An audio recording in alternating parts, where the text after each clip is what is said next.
నమస్తే BRK news ప్రేక్షకులకు good news. ఈ సోమవారం నుండి మీ బీఆర్కే న్యూస్ లో సరికొత్త ప్రోగ్రామ్. స్టాక్ మార్కెట్ లో కొత్త ట్రెండ్స్ ఏంటి? మ్యూచువల్ ఫండ్స్ లో ఇన్వెస్ట్ చేయాలా? బంగారం, వెండి, మెటల్స్ మార్కెట్ ఎలా కదులుతున్నాయి? ప్రముఖ సీనియర్ అనలిస్టులతో విశ్లేషణ, రోజువారీ మార్కెట్ అప్డేట్స్, మీ ఇన్వెస్ట్మెంట్స్ కి సరైన దారి తీసే చిట్కాలు అన్ని ఒకే వేదికపై. ఇప్పుడు మా స్టూడియోలో ఉన్నారు doctor Anil Kumar Bachchu, certified financial planar.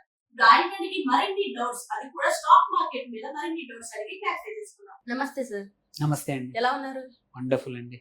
Sir, చాలా మంది స్టాక్ మార్కెట్ చేయడం అంటే చాలా ఇంట్రెస్ట్ చూపుతారు. దాంట్లో పిఎంఎస్ అంటే ఏంటి అసలు? సో పిఎంఎస్ అంటే ఎవరికి అంటే, పిఎంఎస్ అంటే పోర్ట్ఫోలియో మేనేజ్మెంట్ సర్వీస్. ఇవి ఏంటంటే ఎవరికైతే డబ్బులు 50 lakhs అని అబోవ్ ఉన్నాయి, టైం లేదు, బట్ స్టాక్ మార్కెట్ రిటర్న్స్ కావాలి. మ్యూచువల్ ఫండ్ లో కూడా చేసి ఉంటారు, బట్ మ్యూచువల్ ఫండ్ కన్నా కూడా బెటర్ రిటర్న్స్ కావాలి. ఆర్ నా ఓన్ పోర్ట్ఫోలియో. మ్యూచువల్ ఫండ్ ఏంటంటే అందరి డబ్బులు కలిపి పూల్ చేసి పోగేసి ఇన్వెస్ట్ చేసే మెథడే మ్యూచువల్ ఫండ్స్. అందులో కూడా యాక్టివ్, ప్యాసివ్ చెప్పాము. యాక్టివ్ లో ఫండ్ మేనేజర్ చేస్తాడు. పిఎంఎస్ లో కూడా ఒక ఫండ్ మేనేజరే, కాకపోతే నీ డబ్బుల్ని మేనేజ్ చేస్తాడు అనమాట. సో నీ రిస్క్ ప్రొఫైల్ తగ్గట్టు మనం చూస్ చేసుకుంటే ఆ ఫండ్ మేనేజర్ ని, ఆ స్కీమ్ ని నీ ప్రొఫైల్ తగ్గట్టు, నీ ఎక్స్పెక్టేషన్స్ తగ్గట్టు నీ ఫండ్ ని మేనేజ్ చేసి పెంచుతారు అనమాట. అదే ఇన్వెస్ట్ చేస్తారు. దాన్నే పిఎంఎస్ అంటాము. అంటే పిఎంఎస్ కి 50 lakhs అబోవ్ ఉండాలి. మినిమం 50 lakhs కావాలి. ఇండియాలో సెబీ రూల్ ప్రకారం ఏంటంటే, ఒక స్కీమ్, ఒక ఫండ్ మేనేజర్ తన పేరుని పిఎంఎస్ అని చెప్తే కంపల్సరీ 50 లక్షలు ఉండాలి. అండ్ ఇది కూడా సెబీ మానిటర్డే. ఎట్లా మ్యూచువల్ ఫండ్స్ ఎట్లా ప్రతిరోజు ఎక్కడ పెట్టాము, ఏం చేసామని సెబీకి ఇన్ఫర్మేషన్ ఉంటుందో, ఒక పిఎంఎస్ కంపెనీ కూడా మన డబ్బులు ఎక్కడ పెట్టారు, ఏం చేశారు అనేది మనతో పాటు సెబీకి కూడా ఇన్ఫార్మ్ చేయాలి. దాని పర్ఫార్మెన్స్ ఇన్ఫార్మ్ చేయాలి. కాస్ట్ ఎక్కడ పెట్టారు, ఏం చేశారు అన్ని కూడా ట్రాన్స్పరెంట్ ఉండాలి. ఇన్వెస్టర్స్ భయపడాల్సిన అవసరం ఉండదు. నా 50 లక్షలు ఎక్కడ పోతాయని భయపడాల్సిన అవసరం లేదు. ఎందుకంటే పిఎంఎస్ అని ఒక ప్రోడక్ట్ పేరు ఒక కంపెనీ చెప్పిందంటే మాత్రం అది సెబీ రిజిస్టర్డ్ అయి ఉండాలి. అది తెలుసుకుంటే అది చేసుకోవచ్చు, పెద్ద ప్రాబ్లం లేదు. ఆర్ మీ ఫండ్ అడ్వైజర్ కానీ మీ పర్సనల్ ఫైనాన్స్ అడ్వైజర్ కానీ చెప్తారు. సో పిఎంఎస్ లో అడ్వాంటేజ్ ఏంటంటే, ఎవరికైతే నాకు ఒక ఇట్లాంటి ఫండ్సే కావాలి, నాకు హయ్యర్ రిటర్న్స్ కావాలి, నేను రిస్క్ తీసుకుంటాను, నాకు డబ్బులు ఉన్నాయి నా దగ్గర, ఈ 50 లక్షల కోసం నాకు ఎక్కువ రిస్క్ తీసుకుని ఎక్కువ రిటర్న్స్ కావాలి నాకు అనుకునే వాళ్ళు పిఎంఎస్ బెటర్ అనమాట. ఆల్రెడీ ఇంకొకటి ఏంటంటే, ఎవరైతే ఆల్రెడీ మ్యూచువల్ ఫండ్స్ లో చాలా మంది సంవత్సరాలు ఇన్వెస్ట్ చేసి ఉంటారు, వాళ్ళకి కొంచెం బోర్ కొట్టుంటది, అడిషనల్ కొత్త డబ్బులు కూడా అందులోనేనా మళ్ళీ అనుకునే వాళ్ళు ఉంటారు. అలాంటి వాళ్ళకు కూడా అప్గ్రేడ్ అవ్వడానికి నెక్స్ట్ ఇన్వెస్ట్మెంట్ వెహికల్ ఏంటంటే పిఎంఎస్. ఇక్కడ మన రిస్క్ కు తగ్గట్టు మనము కన్జర్వేటివ్ అయితే కన్జర్వేటివ్ పిఎంఎస్ ఉన్నాయి, మనం మోడరేట్ రిస్క్ తీసుకుందాం అనుకుంటే మోడరేట్ పిఎంఎస్ ఉన్నాయి, మనకు లేదు అగ్రెసివ్ గా కావాలంటే small and mid cap funds కూడా ఉన్నాయి. ఇక్కడ నువ్వు 4-5 మ్యూచువల్ ఫండ్ స్కీమ్ లో పెట్టకుండా ఒకటే పిఎంఎస్ లో పెట్టి సింప్లిఫై అవుతుంది అనమాట లైఫ్. నా దగ్గర 50 లక్షలు ఉన్నాయి, 70 లక్షలు ఉన్నాయి, ₹1,00,00,000 ఉన్నాయి, 10 స్కీముల్లో పెట్టి 10 చోట్ల నేను ట్రాక్ చేయలేను, బట్ నాకు ప్రొఫెషనల్ ఫండ్ మేనేజర్ కావాలి అనుకున్నప్పుడు పిఎంఎస్ బెస్ట్ అనమాట. సో నీ డబ్బులు ఒకే చోట పెడతావు, ఆ ఫండ్ మేనేజరే మన అమౌంట్ ని బట్టి 8, 10, 12 స్టాక్స్ లో డివైడ్ చేస్తారు, కొంటా ఉంటారు, అమ్ముతా ఉంటారు, దేర్ బై రిటర్న్స్ జనరేట్ చేస్తూ ఉంటారు అనమాట. సో మన రిస్క్ కు తగ్గట్టు అందులో కూడా కొన్ని స్టాక్స్ సంబంధించిన పిఎంఎస్లు ఉంటాయి. కొన్ని పిఎంఎస్లు ఏంటంటే మ్యూచువల్ ఫండ్స్ లో ఇన్వెస్ట్ చేస్తాయి, మనం ఫండ్ మేనేజర్ డబ్బులు ఇచ్చేస్తాం, ఏ ఫండ్ ఏదైనా మనం చేయాల్సిన అవసరం లేదు, అది ఆ ఫండ్ మేనేజర్ చూసుకుంటాడు, అదొక ఆప్షన్. కొన్ని స్మార్ట్ పిఎంఎస్ లో ఏంటంటే 50% మ్యూచువల్ ఫండ్స్ లో ఇన్వెస్ట్ చేస్తారు, 50% డైరెక్ట్ గా ఈక్విటీలో ఇన్వెస్ట్ చేస్తారు. సో అది మన రిస్క్ కు తగ్గట్టు, మన ఆప్షన్ తగ్గట్టు, ఎవరైతే బిజీగా ఉంటారో వాళ్ళకి పిఎంఎస్లు బెస్ట్. డబ్బులు ఉన్నాయి బట్ బిజీగా ఉన్నాను, నాకు టైం లేదు ట్రాక్ చేసుకోవడానికి. సో బేసికలీ మన ఇన్వెస్ట్మెంట్ డిసిషన్ ని ఇంకొకరికి, ప్రొఫెషనల్ ఫండ్ మేనేజర్ కి అవుట్ సోర్స్ చేసుకుని మంచి రిటర్న్స్ జనరేట్ చేయడమే పిఎంఎస్ అనమాట. సో ఇండియాలో పిఎంఎస్ కూడా క్లోజ్ టు 500 పిఎంఎస్లు ఉన్నాయి. సో మ్యూచువల్ ఫండ్ కంపెనీస్ 50 ఉన్నట్టు పిఎంఎస్ కంపెనీలు నియర్లీ 500 ఉన్నాయి. ఆప్షన్స్ చాలా రకాలు ఉన్నాయి. సో మన రిస్క్ ప్రొఫైల్ తగ్గట్టు మనం రీసెర్చ్ చేసుకుని, ఆర్ నాలాంటి అడ్వైజర్స్ తో మాట్లాడినా కానీ ఏ పిఎంఎస్ బెటర్, మీకు ఎలాంటిది అన్ని కూడా తెలుసుకొని ఇన్వెస్ట్ చేస్తే ఏంటంటే, యూజువల్ గా మ్యూచువల్ ఫండ్స్ కన్నా రిస్క్ బట్టి ఎక్కువగా వచ్చే అవకాశాలు పిఎంఎస్ లో అవకాశాలు ఉన్నాయి. మనము హిస్టారికల్ రిటర్న్స్ కానీ మంచి టాప్ 10 PMS లో తీసుకున్నా కానీ 40-50% పర్ యానం కూడా వస్తాయి. జనరల్ గా మ్యూచువల్ ఫండ్లు మనం 16 నుంచి 18 అంటాము.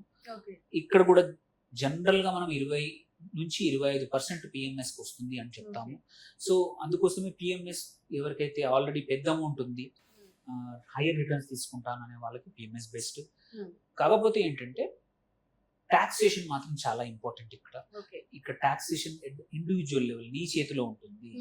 మ్యూచువల్ ఫండ్ లో అలా కాదు, నువ్వు విత్డ్రా చేసినప్పుడే తప్ప కొన్నప్పుడు అమ్మినప్పుడు నువ్వు కట్టాల్సిన అవసరం లేదు. ఫండ్ మేనేజర్ కొంటాడు, అమ్ముతాడు mutual fund level.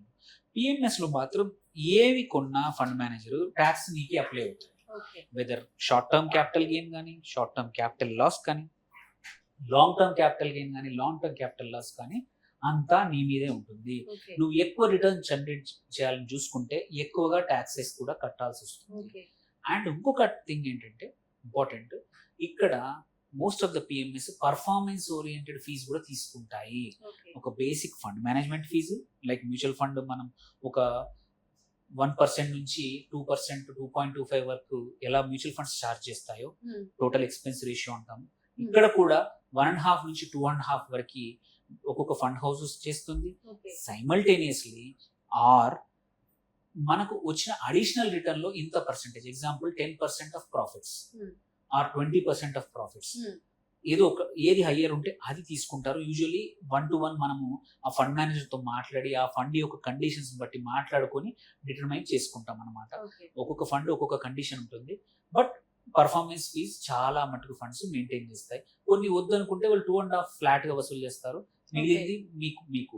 So compulsory additional returns produce చేస్తారు కాబట్టి అడిషనల్ గా కూడా ఖర్చు ఉంటుంది. బట్ మంచి ఫండ్ ఆప్షన్స్ చాలా ఉన్నాయి ఇండియాలో.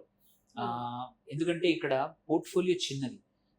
మేజర్ అడ్వాంటేజ్ ఏంటంటే మ్యూచువల్ ఫండ్ 100 కోట్లు 1000 కోట్లు ఉంటాయి, అందరి డబ్బులు కాబట్టి ఒక దగ్గర వేశారు. సో ఒక ఫండ్ మేనేజర్ ఒక స్టాక్ అమ్మాలన్నా కొనాలన్నా టైం పడుతుంది. ఎందుకంటే ఒక 50,000 కోట్ల AUM ఉన్న మ్యూచువల్ ఫండ్ లో ఏ చిన్న కంపెనీ తీసుకున్నా 1,500-1,000 కోట్ల స్టాక్ ఈక్విటీ వాళ్ళ దగ్గర ఉంటుంది. అంత ఒకే రోజు అమ్మాలంటే కష్టం. ఒక వారం 10-15 రోజులు పడుతుంది. ఈ లోపల ప్రైస్ మారిపోతా ఉంటుంది. అనుకున్న రిటర్న్స్ అంత ఎక్కువగా రావు, యావరేజ్ అవుతాయి. వెరాజ్ మన PMS లో ఓన్లీ 50 లక్షలు. ఆ 50 లక్షలు కూడా ఒక 10 కంపెనీలో పెడితే హైయెస్ట్ 5 లక్షలు ఒక స్టాక్ ఉంటుంది. ఒక రోజు ఒక స్టాక్ 10% పెరిగింది, ఇంతకన్నా పెరగకపోవచ్చు అని ఫండ్ మేనేజర్ అనుకుంటే ఇట్లా అమ్మేయచ్చు. 5 లక్షలు ఈజీగా అమ్ముడుపోతే కొనాలన్నా ఈజీ. సో ఆ అడ్వాంటేజ్ అనేది, ఎందుకంటే చిన్నగా ఉంటుంది సైజ్ పోర్ట్ఫోలియో, సో అందుకోసమే హయ్యర్ రిటర్న్స్ జనరేట్ చేసే అవకాశాలు ఉన్నాయి. సో అందుకే ఎవరికైతే హయ్యర్ రిస్క్ కావాలి, హయ్యర్ రిటర్న్స్ తీసుకుంటాను, హయ్యర్ రిటర్న్స్ కావాలి అనుకుంటే మాత్రం PMS మంచి ఆప్షన్. సో మీరు ఆల్రెడీ చాలా సంవత్సరాల నుంచి ఇన్వెస్ట్ చేస్తే it is good time to upgrade your self. ప్రతి దగ్గర అప్గ్రేడ్ చేసినట్టే ఇన్వెస్ట్మెంట్ లో కూడా నెక్స్ట్ లెవెల్ కి అప్గ్రేడ్ చేసి PMS లో ఎంటర్ అవ్వడానికి అవకాశాలు ఉన్నాయి ఇన్వెస్టర్స్. అంటే PMS లో పెట్టి మినిమం ఎన్ని ఇయర్స్ వెయిట్ చేయొచ్చు అంటారు? జనరల్ గా మనం ఏంటంటే ఈక్విటీ ఇన్వెస్ట్మెంట్ అయినా సరే 2-3 సంవత్సరాలు మినిమం వెయిట్ చేయమని చెప్తాము. PMS లో కూడా అంతే. జనరల్ గా PMS లో ఏంటంటే ఫస్ట్ 1 year లో 3% ఎగ్జిట్ లోడ్ ఉంటుంది. అంటే మన డబ్బులు విత్డ్రా చేయకుండా డిస్కరేజ్ చేయడానికి 3% పెడతారు. Second year 2%, third year 1%. కొన్నిసార్లు నేను నెగోషియేట్ చేస్తే ఏంటంటే మ్యూచువల్ ఫండ్స్ లాగా ఫస్ట్ 1 year లో ఎగ్జిట్ అయితే 1%, దాని తర్వాత ఎప్పుడైనా ఏమైనా తీసుకోవచ్చు. యాజ్ ఎ ఈక్విటీ రూల్ ఏంటంటే ఒక 2-3 సంవత్సరాలు మినిమం పెడితే ఏంటంటే మనం అనుకున్న రిటర్న్స్ కన్సిస్టెంట్ గా వస్తాయి. సో 25-30% రావాలంటే ఒక్కోసారి మార్కెట్ కండిషన్స్ లో తక్కువ వచ్చినా నెక్స్ట్ ఇయర్ కవర్ అయిపోతుంది అనమాట. సో అందుకోసమే మ్యూచువల్ ఫండ్స్ లోనే లాగానే ఇక్కడ కూడా లాంగర్ ఇస్ అ బెటర్. అంటే కొంతమందికి ధైర్యంగానే ఉంటారు, పెట్టేసి అమ్మాయి అనుకుంటారు. కొంతమందికి చాలా భయపడుతూ ఉంటారు కదా, అంటే మైండ్ సెట్. అలాంటి వాళ్ళు PMS కాకుండా జస్ట్ మ్యూచువల్ ఫండ్ కానీ ఇండెక్స్ ఫండ్స్ కానీ అంతవరకు స్టిక్ అయితే చాలు. ఎవరైతే ధైర్యంగా మార్కెట్స్ అన్ని చూసుంటారో, కొంచెం ఎక్స్పీరియన్స్డ్ ఇన్వెస్టర్స్ ఉన్నారు, ఈ డబ్బులు నిజంగానే లాంగ్ టర్మ్ కి అవసరం లేదు, ల్యాండ్ అమ్ముతాము, ఇంకేదైనా యాన్సెస్ట్రల్ ప్రాపర్టీ నుంచో ఎక్కడి నుంచో డబ్బులు వస్తాయి, అది మనం వాడే ఉద్దేశం లేదు, మన పిల్లలకు మన భవిష్యత్తు లాంగ్ టర్మ్ కి అవసరం ఉన్న వాటిని ఈజీగా PMS లో పెట్టుకుంటే ఏంటంటే సేమ్ అమౌంట్ మ్యూచువల్ ఫండ్ కన్నా కూడా చాలా ఎక్కువ రిటర్న్స్ వస్తాయి. మనకి ఎనీహౌ అవసరం లేదు. అలాంటప్పుడు లాంగ్ టర్మ్ కి ఇక్కడ కూడా పెద్ద రిస్క్ ఉండదు. షార్ట్ టర్మ్ లోనే అప్స్ అండ్ డౌన్స్ వోలటిలిటీ ఉంటుంది. లాంగ్ టర్మ్ కి ఎప్పుడు కూడా లైక్ మ్యూచువల్ ఫండ్ ఇక్కడ కూడా బాగా పర్ఫార్మ్ చేస్తుంది. Thank you so much sir. Thank you.